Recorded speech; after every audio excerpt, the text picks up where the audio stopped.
Hola, hoy estoy en un Hyundai i20. En este video te mostraré cómo emparejar tu smartphone con el auto a través de Bluetooth. Al principio, echemos un vistazo a la pantalla. Ve a configuración, entra en conexión de dispositivos, conexiones Bluetooth y agrega uno nuevo. Ahora en tu smartphone, por ejemplo,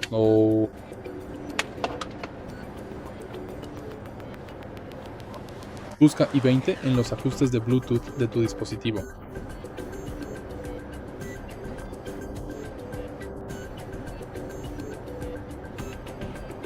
Selecciónalo.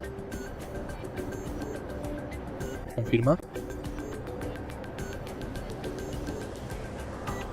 Y listo. Si este video te resultó útil, por favor dale like, comenta y suscríbete.